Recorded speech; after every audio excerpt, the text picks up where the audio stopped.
The champagne glass slipped from my daughter-in-law's hand the moment she hit the floor.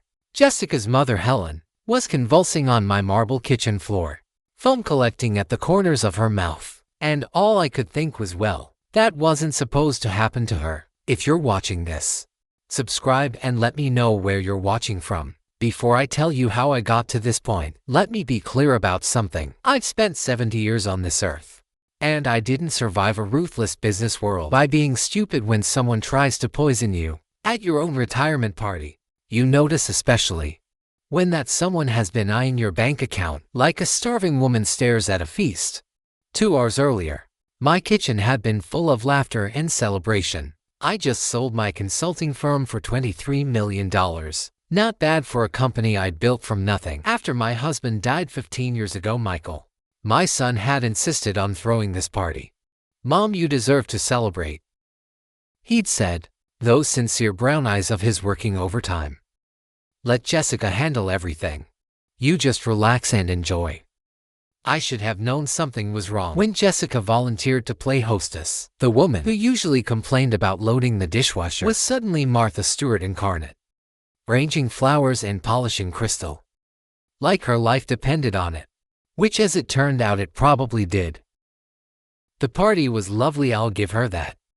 About 30 people from my professional life, a few neighbors and family. Jessica had even hired a bartender. "Nothing's too good for you, Sarah," she'd gush, squeezing my arm. With those perfectly manicured nails that cost more than most people's weekly groceries. I was making small talk with my former business partner when I saw Jessica standing near the champagne table, glancing around nervously before pulling a small vial from her purse. My blood turned to ice as I watched her empty the contents into a specific glass, the one with the tiny chip on the rim that I always used at parties. Now a sensible person might have screamed, might have called the police, might have confronted her right there. But I've learned that sometimes the best way to catch a snake is to let it think it's cornered a mouse, so I smiled, nodded at whatever my business partner was saying about market trends, and kept watching. Jessica picked up my doctored champagne and began walking toward me, her face a mask of daughterly concern. "Sarah, you look tired," she said, offering me the glass. "Here, have some champagne. You've earned it." I took the glass, thanked her warmly, and waited. About 10 minutes later, when she was distracted, showing off her new tennis bracelet to the neighbors, I quietly switched glasses with her mother, Helen, who was standing nearby, looking rather lost without a drink. Helen had always been a bit scattered. Poor thing. She grabbed the nearest glass without thinking, the one I just placed next to her purse. Within 5 minutes, she was complimenting the champagne's interesting flavor and asking if I'd ordered it from somewhere special. The rest, as they say, happened rather quickly. I knelt beside Helen while Jessica screamed for someone to call 911, her performance of shock devastation almost convincing. Almost. The problem with being a murderer is that genuine panic and fake panic look very different when you know what to watch for. "What happened?" my son Michael demanded, pushing through the small crowd that had gathered. His face was pale, but I caught something else in his expression, a quick glance toward Jessica that lasted just a fraction too long. "I don't know," Jessica sobbed, clutching my arm. She just collapsed. 1 minute she was fine. The next she gestured helplessly at her mother, who was now unconscious but still breathing. Thank God the paramedics arrived within minutes. As they worked on Helen, loading her onto a stretcher, I found myself studying my son's face. 32 years of motherhood had taught me to read his moods, like weather patterns. Right now, he looked like a man watching his carefully laid plans crumble in real time. "Which hospital?" I asked the lead paramedic. "St. Mary's." "Are you family?" "Close friend," I said, glancing meaningfully at Jessica, who was too busy hyperventilating to notice. "I'll follow in my car." Michael stepped forward quickly. "Mom, you don't need to do that. We'll handle everything. You should stay here, clean up from the party." How thoughtful. Keep the target at home while they figured out what went wrong with their little plan nonsense, I said firmly. "Helen is practically family." "I'm coming."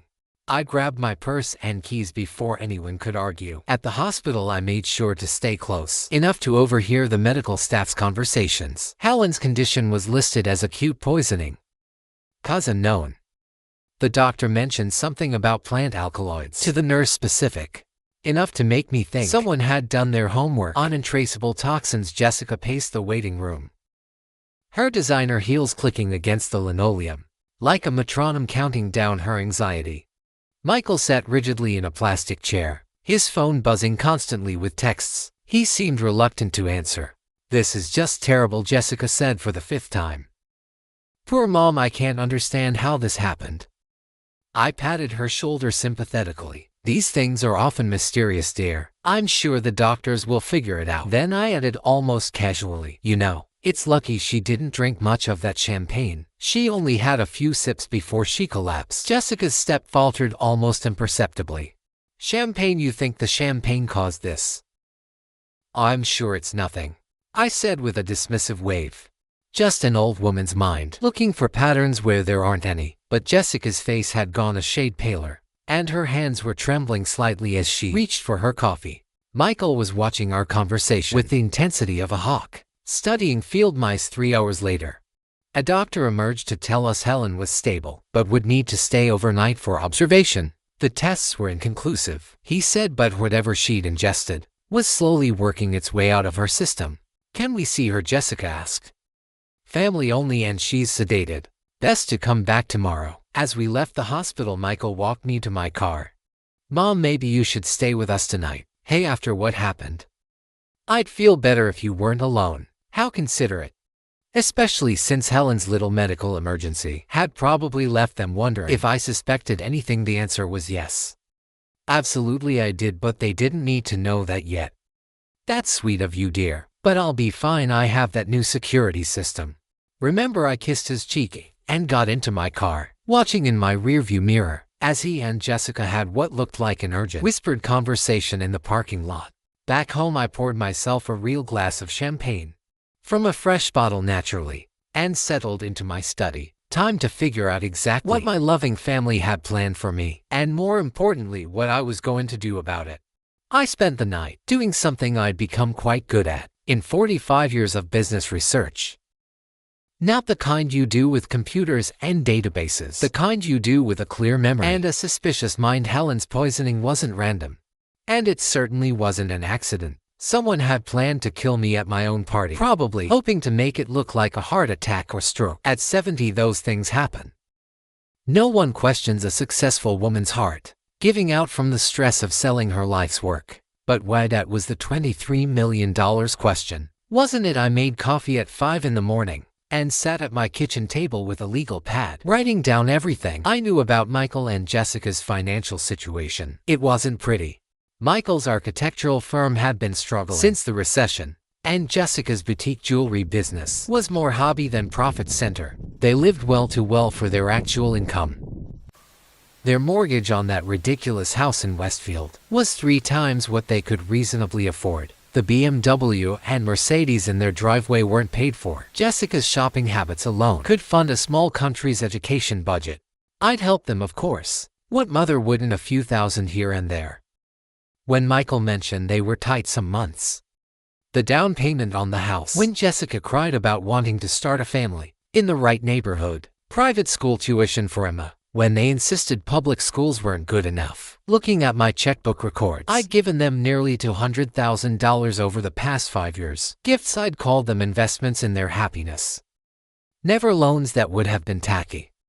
But now I was wondering if they'd seen those gifts differently. Less like motherly generosity and more like advance payments on an inheritance they couldn't wait to collect. The phone rang at 7:30, Jessica calling to check on me. "Sarah, I couldn't sleep all night thinking about you," she said, her voice heavy with concern. "After what happened to Mom, I just worry that maybe there was something wrong with the food or drinks. You didn't feel sick at all, did you?" How thoughtful of her to check whether her poison had found its intended target. "Not at all, dear. I feel fine." "Have you heard anything more about Helen?"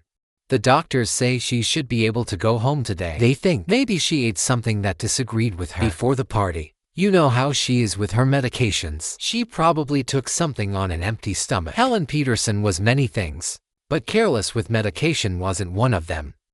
The woman organized her pills like a military operation, complete with labeled containers and smartphone reminders. That's such a relief. I said I was worried. It might have been something at the party. That would have been terrible. Oh no. Definitely not, Jessica said quickly. The doctors were very clear. It wasn't food poisoning, just one of those things. Interesting how quickly she wanted to shut down any investigation into what happened at my house. Almost as if she was worried someone might test the remaining champagne. After hanging up, I walked to my kitchen and looked at the bottle Jessica had opened for the party, still 3/4 full, sitting innocently on my counter. I wondered what would happen if I had it tested at a lab. Not that I needed proof for myself. I knew what I'd seen, but evidence might be useful later. My doorbell rang at 9 o'clock. Michael stood on my front porch, holding a box of pastries from my favorite bakery, looking every inch the concerned son. Thought you might want some breakfast, he said, kissing my cheek. You probably didn't eat much yesterday. After everything that happened, I let him in and made fresh coffee, while he arranged the pastries on a plate. Watching him move around my kitchen, opening cupboards he'd known since childhood, reaching for sugar without asking where it was kept, I felt a strange sadness. This was still my little boy.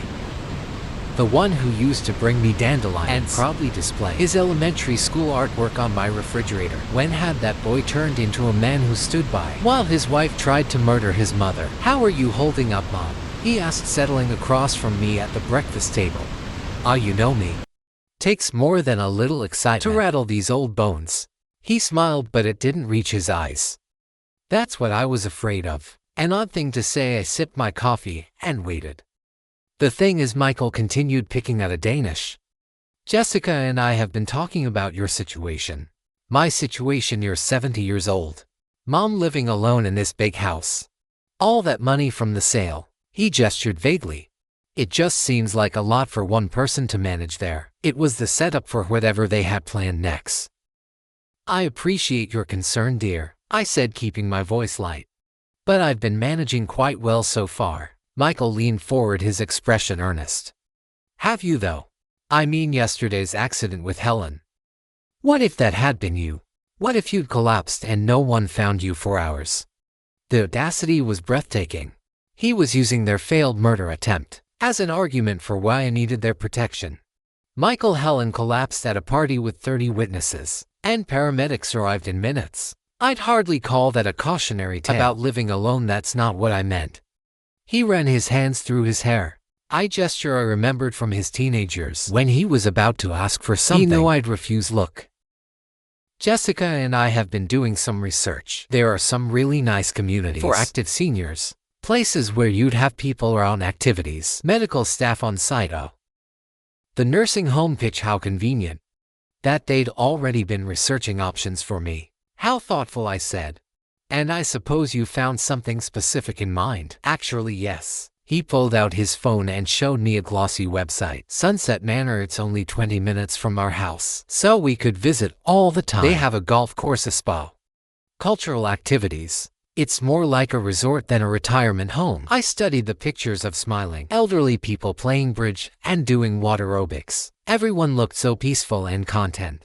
Probably because they were heavily medicated. The only thing is, Michael continued, there's usually a waiting list. But if someone wanted to move in quickly, they'd need to pay the full entrance fee up front. It's significant, about $400,000.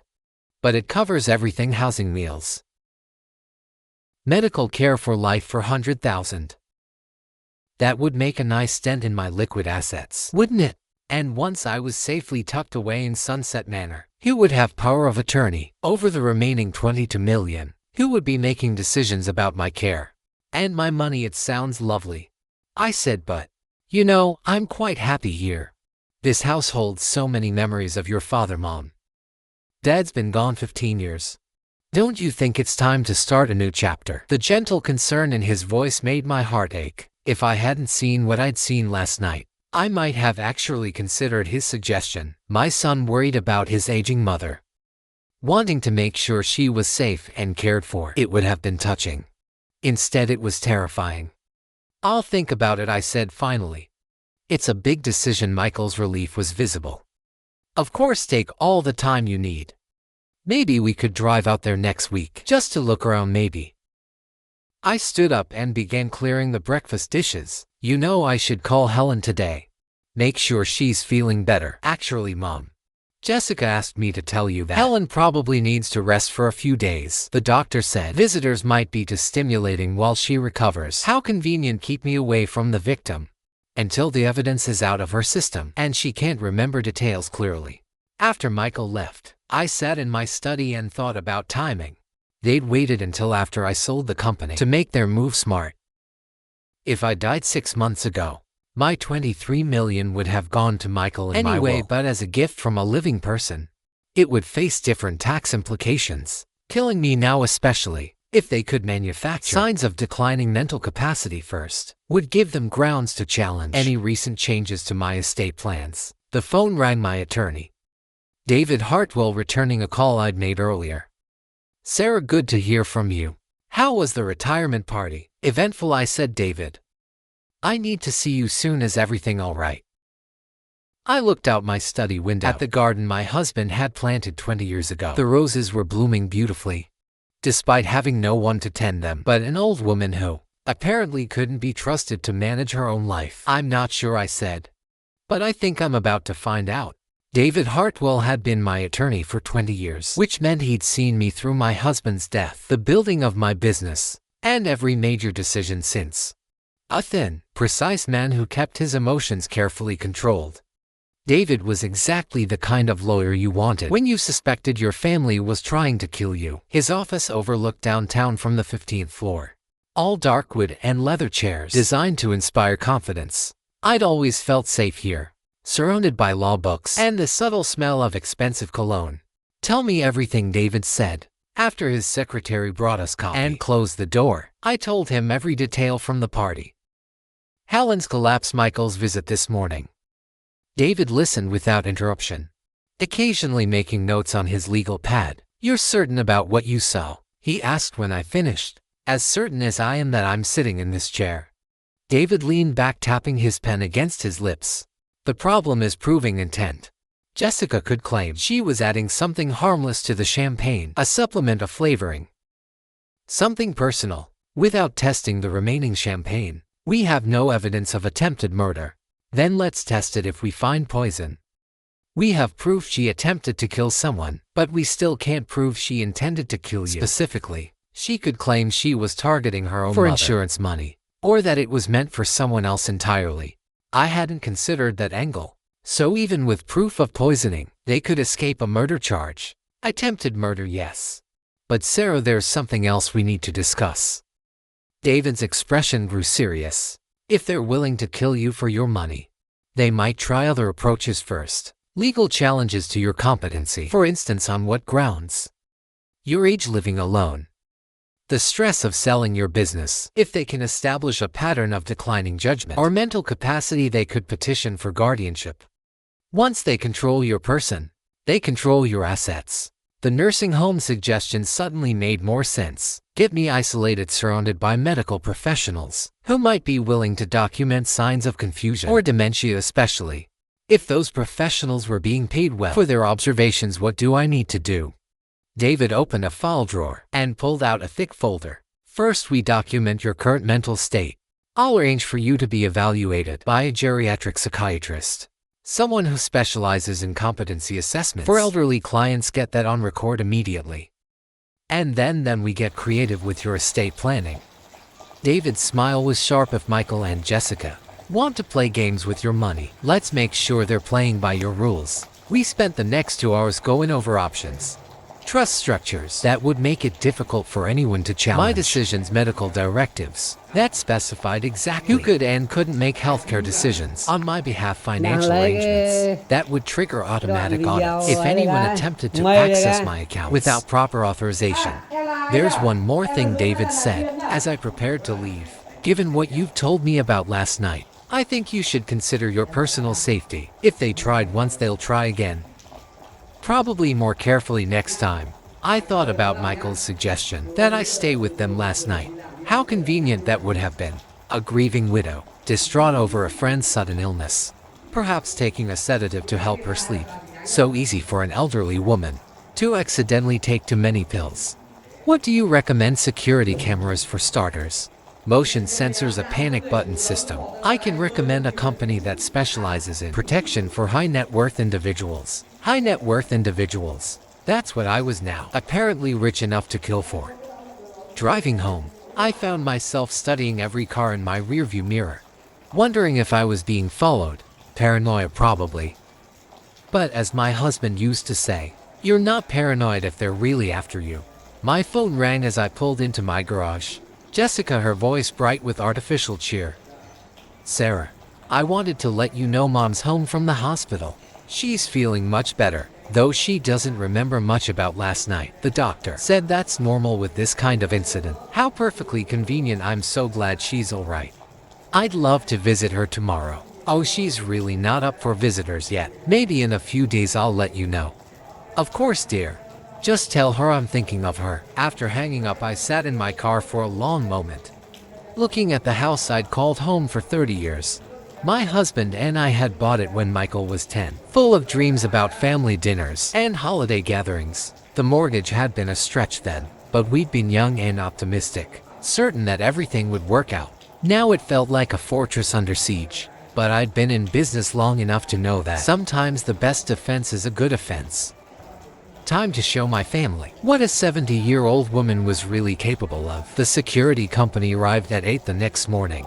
3 technicians in unmarked vans who spent the day installing cameras, motion detectors, and a panic button system that could summon police in under 3 minutes. I told the neighbors I'd been having problems with package theft, a believable enough story in any suburban neighborhood.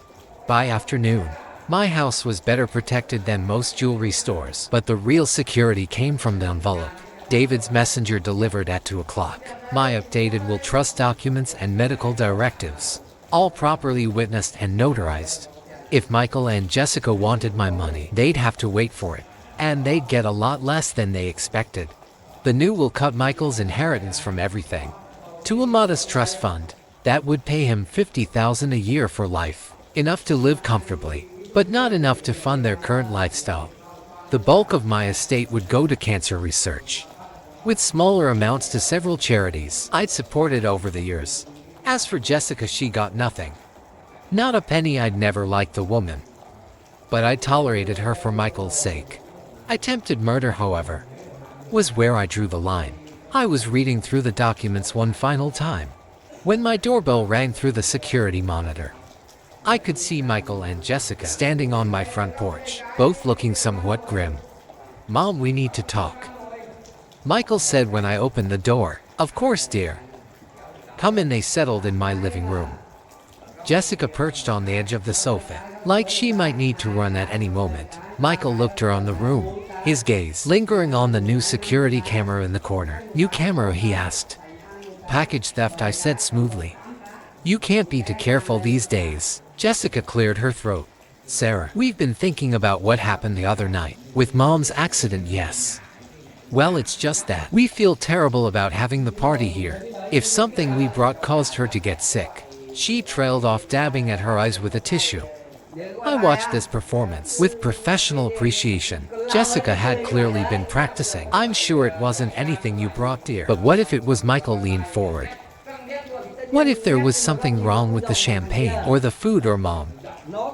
I'd never forgive myself if we'd accidentally put you in danger. Here it came, the setup for whatever they planned next. The point is, Jessica said, we think it might be better if we took care of you for a while, just until we're sure you're safe. Took care of me? How? Well, you could stay with us, Michael said. Just temporarily. Until we figure out what happened the other night. I let the silence stretch. Watching their faces, Michael looked genuinely worried. He'd always been good at convincing himself his motivations were pure. Jessica looked like a woman whose mortgage payment was overdue. That's very thoughtful, I said finally. But I'm perfectly safe here. Are you though? Jessica's voice took on an edge. You're 70 years old, Sarah, living alone. What if something happens and no one finds you for days? The same argument Michael had made yesterday. They were working from a script. What if you have a fall, Michael added. Or a heart attack, Mom. At your age, anything could happen. At my age? As if 70 meant I was already dead and just hadn't noticed yet. You know, I said thoughtfully. You're absolutely right. Anything could happen at my age. That's exactly why I spent the day updating my will. The temperature in the room dropped about 10 degrees. Jessica's voice was carefully neutral. Oh yes. It's amazing how a brush with mortality, even someone else's, makes you think about these things. I realized my old will was terribly out of date. Michael's face had gone pale. What kind of updates? I smiled at him. The same smile I'd used when he was 8 years old. And I'd caught him lying about breaking my favorite vase. Just some minor adjustments to reflect my current priorities. You know how these things go. The silence that followed was deafening.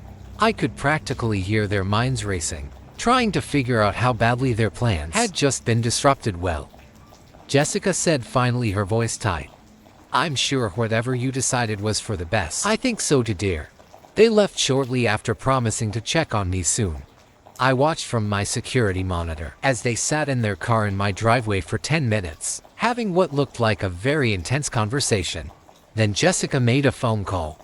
I couldn't hear what she was saying, but I could see her gesturing angrily. Michael kept trying to take the phone away from her, and she kept pushing his hand aside. When they finally drove away, I poured myself a glass of wine and settled into my favorite chair. Tomorrow I would implement phase 2 of my plan. But tonight I was going to enjoy the first peaceful evening I'd had in days. After all, there's something deeply satisfying about watching your enemies realize they've underestimated you. The game was just beginning, and I'd been playing it a lot longer than they had. The next morning brought a visitor I wasn't expecting. Helen Peterson stood on my doorstep, looking pale but determined, clutching a small purse like a lifeline. Sarah, I need to talk to you, she said without preamble. It's about the other night. I invited her in and made tea. Studying her face for signs of the poisoning, she looked tired but alert. Certainly more coherent than her daughter would have liked me to believe. Jessica told me I had some kind of reaction to medication, Helen said, settling into my living room chair. But Sarah, I don't take any medications except vitamins. Haven't for years. Interesting. What do you remember about the party? Everything until I started feeling dizzy. I remember the champagne tasting strange, bitter, almost metallic. And I remember seeing Jessica near the drinks table earlier doing something with a small bottle. My pulse quickened. What kind of bottle? Like an eyedropper bottle. The kind you'd use for essential oils or other things. Helen's hands shook slightly as she set down her teacup. Sarah, I think my daughter tried to poison you. Why would you think that? Helen's laugh was bitter. Because she's been talking about your money for months. How unfair it is that you have so much and they struggle. How much easier their lives would be if something happened to you. The pieces were falling into place. Has she said anything specific? Last month, she asked me if I thought you'd updated your will recently. She seemed very concerned about Michael's inheritance. Helen met my eyes. Sarah, I think they've been planning this for a while. I made a decision. Helen deserved to know what her daughter had tried to do, and I needed an ally who'd witnessed their behavior firsthand. Helen, I saw Jessica put something in my champagne glass. I switched our drinks deliberately. The color drained from her face. She tried to kill you and I almost died instead. Yes. We sat in silence for a moment, processing the magnitude of what had happened. What are you going to do? Helen asked finally. I'm going to give them exactly what they want, I said, just not the way they expect to get it. Helen raised an eyebrow. What does that mean? It means your daughter and my son are about to learn that some games have higher stakes than they realized. After Helen left, I made a phone call to an old business contact. Patricia Williams ran a private investigation firm that specialized in corporate espionage and background checks. We'd worked together several times over the years when I needed information about potential business partners. Sarah Wilson. Patricia's voice was warm. Through the phone I heard about your sale.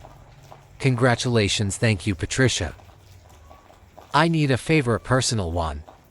What kind of favor? I need to know everything about my son's finances, bank accounts, credit cards, loans, investments, everything. There was a pause. Sarah, are you sure? Sometimes family information can be uncomfortable. I'm sure. Give me 48 hours. While Patricia worked her magic, I implemented the next phase of my plan. I called Michael and asked him to meet me for lunch at our old restaurant, the place we'd celebrated his graduation from architecture school, his wedding, Emma's birth. He arrived looking nervous, constantly checking his phone. How are you feeling, Mom? You sounded upset when you called. I've been thinking about what you and Jessica said, about my safety, about planning for the future. His face brightened. And I think you're right. I think it's time to make some changes. Michael leaned forward eagerly. What kind of changes? Well, I've been looking into Sunset Manor, the place you mentioned. I called them this morning. That's wonderful, Mom. I think you'll really like it there. They do have an opening, but it needs to be filled quickly. Someone else is interested in the same uni. How quickly? Next week. I'd need to pay the entrance fee by Friday to secure it. Michael's excitement was palpable. That's not a problem, is it? You have the money from the sale. Of course I do. It's just... well, it's a big step. I thought maybe you and Jessica could help me with the paperwork. Make sure I'm making the right decision. Absolutely, we'd be happy to help. I smiled at my son, memorizing his face. In a few days that eager expression would change to something very different. There's just one thing, I added casually. The facility requires all residents to have a power of attorney on file. Someone to make decisions if they become unable to. I was hoping you'd be willing to take that on. Of course, Mom. Whatever you need. Perfect. Michael thought he was maneuvering me into giving him control of my money. Instead, he was walking directly into my trap. Patricia called Thursday morning with her report. I listened in growing amazement as she detailed Michael and Jessica's financial situation. It was worse than I'd imagined. They're leveraged to the hilt. Patricia said the house has been refinanced 3 times. They have 2 mortgages, plus a home equity line of credit that's maxed out. Credit card debt exceeding $80,000. How have they been making payments? Barely. Michael's business has been operating at a loss. For 2 years they've been using credit cards to pay other credit cards. Classic signs of financial desperation. Anything else? Jessica took out a life insurance policy on you 6 months ago, $500,000 with her listed as beneficiary. My blood turned to ice. How is that legal? She claimed insurable interest. As your daughter-in-law and caregiver, the insurance company probably assumed Michael was the actual beneficiary, and Jessica was just handling the paperwork. A life insurance policy. They'd been planning my death for months, not days. There's one more thing, Sarah.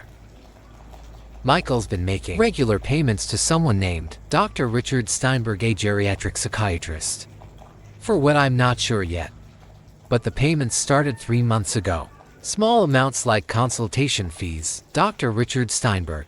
I made a note to ask David about him. That afternoon Michael and Jessica arrived at my house with a briefcase full of paperwork for Sunset Manor. They spread the documents across my dining room table like generals planning a battle. This is the admission contract, Jessica explained, pointing to a thick stack of papers. And this is the financial disclosure form. It lists all your assets so they can calculate your monthly fees. It's very thorough, I observed. Scanning the documents, they'd want access to all my accounts, all my investments, everything. The power of attorney paperwork is here, Michael added, sliding another document toward me. It's pretty standard. Just gives me the authority to handle your financial affairs if you can. I read through the power of attorney document carefully. It was far more comprehensive than Michael had indicated. With this signature, he'd have immediate access to my bank accounts, investment portfolios, and the authority to make any financial decisions on my behalf. This seems quite broad. I said, do I really need to give you this much authority? Mom, it's just a precaution. Michael said the facility requires it. And honestly, at your age, it's good to have someone younger handling the complicated financial stuff. At my age, there was that phrase again. What if I change my mind about Sunset Manor? I asked, can this be revoked? Michael and Jessica exchanged a quick glance. Well, technically yes, Jessica said, but the facility has strict policies about residents who try to leave. There are medical evaluations, waiting periods. It's complicated. Of course it was. Once I signed these papers and moved to Sunset Manor, they'd control my money and could make it very difficult for me to leave, especially if Dr. Richard Steinberg was standing by to evaluate my mental competency. I need to think about this overnight, I said, gathering the papers. It's a big decision. Michael's face fell. Mom, remember, we need to submit everything by tomorrow. If you want the unit, I understand.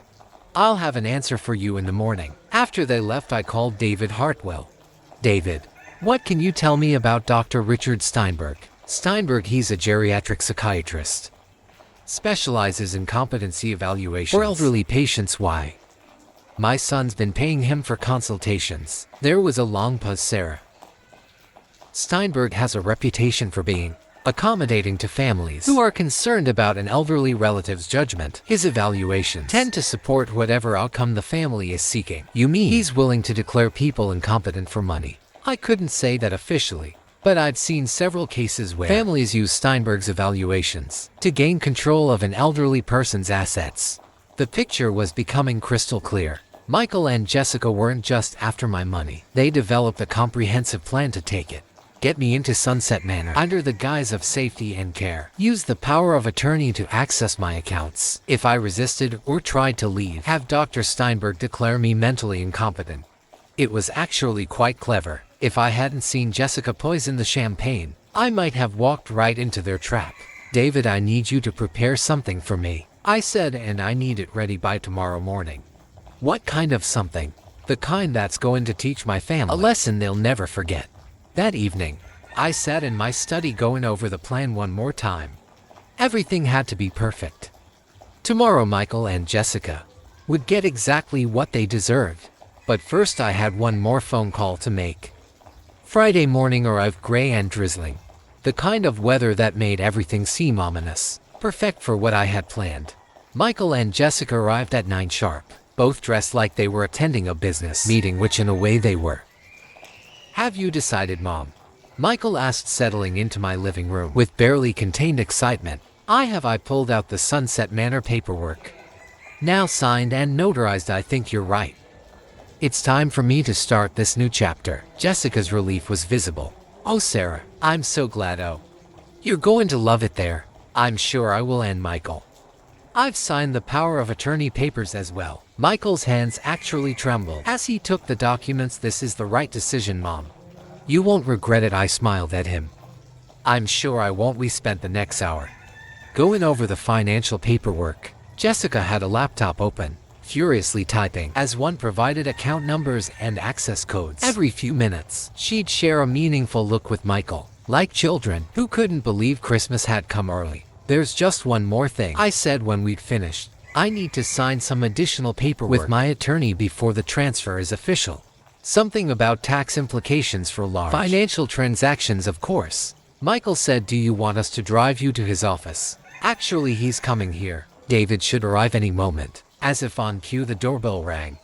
But it wasn't David Hartwell standing on my porch. It was Detective Lisa Morrison from the local police department, along with a colleague I didn't recognize. Mrs. Wilson, I'm Detective Morrison. We need to speak with you about an incident that occurred at your home earlier this week. Michael stood up quickly. What kind of incident? A suspected poisoning, Detective Morrison said, her gaze moving between Michael and Jessica. We understand there was a medical emergency here during a party. Jessica's face had gone very pale. That was my mother. She had a reaction to her medication. The doctor said it wasn't serious. Actually, Mrs. Wilson, that's not what the hospital reported. Detective Morrison pulled out a notebook. The toxicology results show your mother ingested a concentrated amount of oleander extract. That's not a medication, it's a deadly poison. The silence in my living room was deafening. We also had the remaining champagne from that evening tested, the detective continued. The bottle that was opened for the party contained the same oleander extract.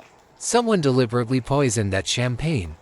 Michael was staring at Jessica with an expression of dawning horror. Jess, what did you do? I didn't do anything. Jessica's voice was shrill with panic. This is crazy. Why would I poison my own mother? That's what we're trying to figure out, Detective Morrison said, especially since the champagne glass with the highest concentration of poison was originally intended for Mrs. Wilson here. Jessica looked like she might faint. Michael sank back into his chair, his face ashen. There's something else, I said quietly. Detective, show them the insurance policy. Detective Morrison nodded and pulled out another document. Mrs. Hartwell, we discovered you took out a $500,000 life insurance policy on Mrs. Wilson 6 months ago. That gives you a clear financial motive for murder. This is insane, Jessica whispered. Sarah, tell them this is insane. I looked at my daughter-in-law, this woman who pretended to care about me while planning my death. I saw you put the poison in my champagne glass, Jessica. I switched our drinks deliberately. Michael's head snapped up. You knew she was trying to poison you. I've known for days. I also know about your financial situation, about Dr. Steinberg, about your plan to have me declared incompetent. I know about everything, the power of attorney papers. Slipped from Michael's numb fingers. Mom, I never. I didn't know about the poison. I swear to God. I didn't know she was going to try to kill you. But you knew about the rest of it, didn't you? The nursing home. The power of attorney, the plan to take my money. Michael's silence was answer enough. Detective Morrison stepped forward. Jessica Hartwell, you're under arrest for attempted murder. As they handcuffed Jessica, she turned to me with eyes full of rage. You think you're so clever, don't you? You have no idea what you've done. Actually, I said, I know exactly what I've done. After the police left with Jessica, Michael sat in my living room like a man in shock. He stared at the power of attorney papers scattered on the floor, occasionally running his hands through his hair. She said it was just about getting you somewhere safe. He said finally. She said you were becoming forgetful, making poor decisions. She convinced me you needed protection and the money. That was about protection too. Michael's face crumpled. We're in so much debt, Mom. The business is failing. We're behind on everything. Jessica said if something happened to you, naturally we'd inherit enough to start over. But she never said anything about. He gestured helplessly about murder. I thought we were just planning for the inevitable, getting things in place for when you know, when I died of natural causes. How convenient that those natural causes needed a little help arriving. Michael looked up at me with tears in his eyes. I'm so sorry, Mom. I never wanted to hurt you. I studied my son's face, looking for the truth beneath the remorse. Part of me wanted to believe him, wanted to think that Jessica had manipulated him into this situation, but I'd been in business too long to ignore red flags. Michael, show me your phone. What's your phone? Show me your text messages with Jessica from the past week. Michael hesitated, then reluctantly handed over his phone. I scrolled through his messages, my heart sinking with each exchange I read. Jessica, did you talk to Mom about Sunset Manor? Michael, yes. She's considering it. Jessica, good. The sooner we get her moved, the better. She's been asking too many questions about our finances. Michael, what if she changes her mind? Jessica, she won't. Not after tomorrow night, Michael. What's tomorrow night, Jessica? Trust me, by Sunday, she'll be begging us to take care of her. I handed the phone back to Michael. You knew, didn't you? Maybe not the specific method, but you knew Jessica was planning something for the night of the party. Michael's shoulders sagged. I thought she meant to scare you somehow. Stage a break-in maybe, or some kind of accident that would make you realize you weren't safe living alone. You thought she was going to stage my attempted murder. Not murder, just something that would convince you to move to Sunset Manor willingly. The casual way he said it chilled me to the bone. My own son had been comfortable with the idea of traumatizing me into compliance. Michael, there's something else you need to know, I said. I had a private investigator look into your finances. His face went white. What did you find? Everything. The debt, the failed business, the fact that you've been living beyond your means. 4 years. I pulled out Patricia's report. But there was one thing that particularly interested me. The payments to Dr. Steinberg. Mom, I can explain. Can you? Because according to this, you've been paying him to consult on my case for 3 months before you ever suggested Sunset Manor, before you expressed any concern about my mental state. What exactly were you consulting him about, Michael? Michael buried his face in his hands. Jessica said we needed a backup plan, in case you refused to sign the power of attorney. Willingly, a backup plan. Steinberg agreed to evaluate you and find signs of dementia or incompetency. Jessica said it was just a precaution in case you became difficult. I felt something cold settle in my chest. You were planning to have me declared mentally incompetent from the beginning. Only if necessary. Only if you refuse to let us help you. Help me what, Michael? Help me give you my money. The truth hung in the air between us. My son, the little boy I'd raised and loved and sacrificed for, had been planning to destroy my independence and steal my life's work. There's one more thing, I said quietly. The papers you signed today. The power of attorney I gave you. Michael looked up hopefully. Yes. They're fake. David prepared them specially for this meeting. They give you power of attorney over a bank account that contains exactly $1. Michael stared at me in shock. What? My real money is safely protected in trusts. You can't touch the will you're so worried about. It leaves you a modest annual income and nothing more. And if you're convicted of conspiracy in Jessica's murder plot, even that goes away. Michael's face crumpled. You've destroyed my life. No, Michael. You destroyed your own life. I just made sure you couldn't destroy mine. In the process, as I watched my son sit there in ruins, I felt something I hadn't expected. Not satisfaction, not vindication. Just a deep, bone-weary sadness for the man he'd chosen to become. 3 months later, I sat in my garden watching the roses bloom, thinking about endings and beginnings. Jessica had been sentenced to 15 years for attempted murder. Michael received 3 years for conspiracy, though his lawyer managed to argue it down from the original charges. Emma, my granddaughter, had called the night before. At 16, she was old enough to understand what her parents had done, old enough to be horrified by their choices. Grandma Sarah, I'm so sorry, she'd said, her voice thick with tears. I had no idea they were planning any of this. I know, sweetheart. None of this is your fault. Can I come visit you this summer? I know Mom and Dad are away, but I'd like to see you. I'd love that. I told her and meant it. Emma was innocent in all this, a victim of her parents' greed as much as I was. Helen Peterson had become an unexpected friend. We met for coffee twice a week. Now two women, bonded by the bizarre experience of surviving their own family's betrayal. She was considering writing a book about elder abuse, using our story as a cautionary tale. You know, Helen said during our last coffee date, I keep thinking about how close they came to getting away with it. They never had a chance, I replied. I've been dealing with people who wanted my money for 40 years. The only difference this time was that they shared my DNA. Helen laughed. Do you ever regret how it ended? With both of them in prison. I considered the question seriously. Did I regret it? Michael was my son, the child I'd raised and loved. But he was also a man who'd been willing to destroy my life for money. I regret that. It was necessary, I said finally. But I don't regret protecting myself. The doorbell interrupted my garden reverie. Through the security monitor, I could see David Hartwell standing on my porch, holding a briefcase and looking unusually pleased with himself. David, what brings you by?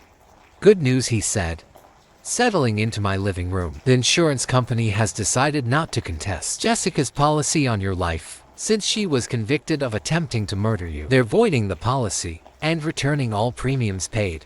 That's something, I suppose. There's more. Michael's creditors are seizing all his assets to pay his debts. That includes the house you helped them buy.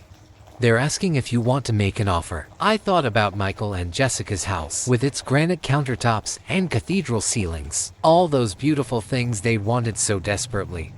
No, I said. Let someone else have it, someone who can afford it.